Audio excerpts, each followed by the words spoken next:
I went from living in a trailer park and mopping floors as a high school janitor to becoming a millionaire copywriter. Most people think you need connections or lucky breaks to make this kind of money as a writer, but anyone can become a highly paid writer if they follow a few simple principles. So here's how I went from $28,000 a year to $4 million a year, and the 7 lessons that can help you do the same.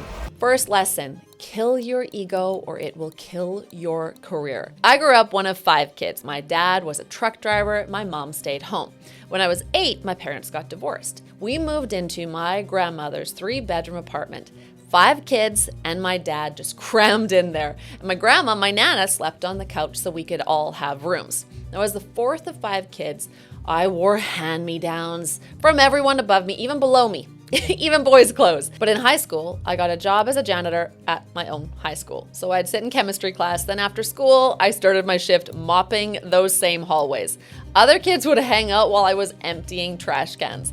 Now, that could have been embarrassing, and most people wouldn't have started. They would have quit.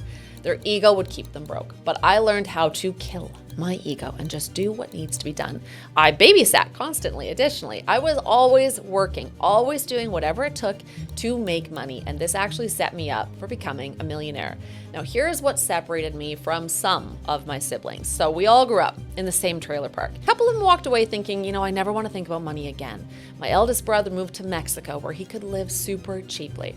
I learned something different though. If everything goes to hell, I've been there before. I can survive it. That knowledge removes fear. When you know you can survive pretty bad stuff, you take bigger risks. I walked out of that situation thinking, all right, I'm never gonna live in a money stress environment again. And that's what separates people who stay stuck from people who build wealth. So ask yourself right now, what opportunity am I avoiding because I think it's beneath me? That is your ego talking. Kill it before it kills your future. Lesson number 2, make smart moves with whatever you have. After high school, I went to university and became an English major.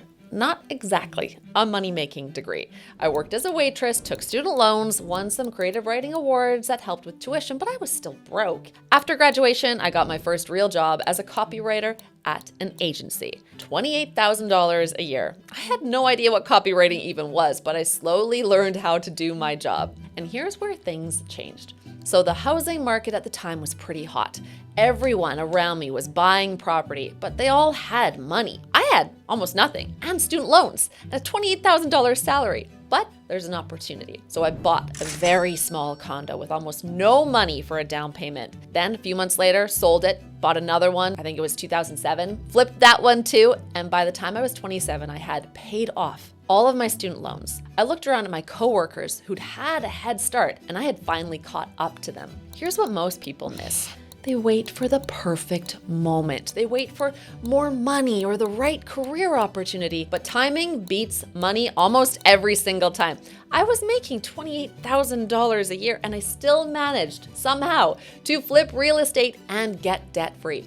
And this was yet another step in my journey that taught me the valuable lesson of timing and not waiting until you've hit a big break as a writer to make real money moves. So look at your current resources. What small move can you make right now that could compound over time? Not next year, right now, and then do it. Next is lesson 3. See what's possible by getting close to it. So 2 years into working at an agency, a guy I'd worked with moved to Intuit and he called me. He's like, Joe, there's a job for you. Come get it. So I went over to Intuit. My salary jumped to $55,000 and then to $85,000 plus bonuses. But that is not what changed everything. So what we did is we used to bring in freelance copywriters to work on special projects and walk out with checks that made my eyes water. One guy would come in once a year, write one direct mail package for QuickBooks, $20,000, $30,000 plus royalties. Other freelancers were coming in and charging $100 an hour. I was making good money at $55,000 a year.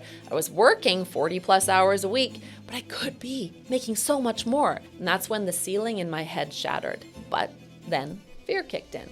Okay, what if I can't find clients? What if I fail? So I stayed. I kept building my skills. I got a master's degree in persuasion and e-commerce. I developed conversion copywriting, a methodology based on research and psychology, not guesswork. I was getting really good, but fear kept me employed with a 9 to 5. Now, this is the lesson most writers never learn. You can't hit a target you've never seen. If you only work with people making 50K, you'll think 50K is the goal. But when you get close to people who are making real money, the number in your head changes. You start asking, why not me? So find the people making what you want to make.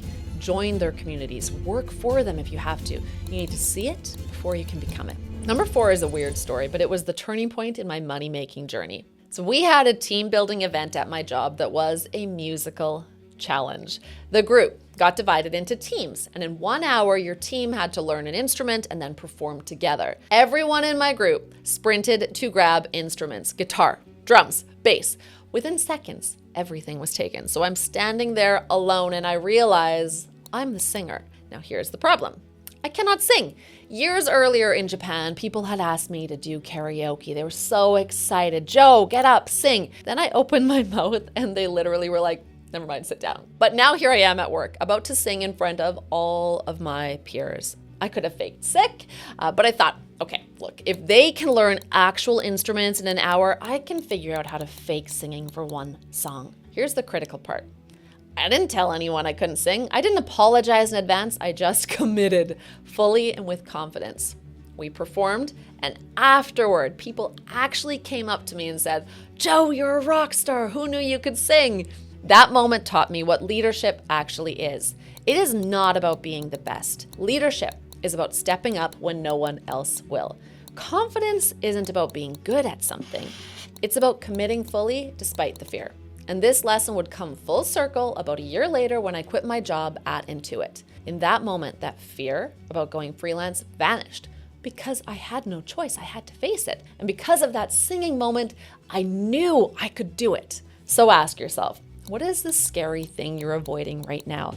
That is exactly what you need to do next. Not when you're ready, now. Lesson number 5 is to validate your idea fast. After I left my job, I needed to make money fast, but I also needed to know if anyone would actually pay me for what I knew. I had been working with startups for years. I knew they didn't understand messaging, and I knew I could help them, but would they pay for it? So I wrote some ebooks, not a course, just some simple ebooks teaching copywriting for startups. I spent a few weeks writing them, and then I posted them on Hacker News where I had been building credibility. 4 days later, I had sold $20,000 worth of ebooks. And the craziest part was that Dharmesh Shah, HubSpot's founder, bought a copy. Now that hit different. This wasn't just random people, as good as that was. This was someone, billion-dollar founder, saying, yeah, this is valuable. Most people fail because they waste a year building something nobody wants. They think they need to make it perfect first, but that's actually backwards. You need to test if anyone will pay before you build the perfect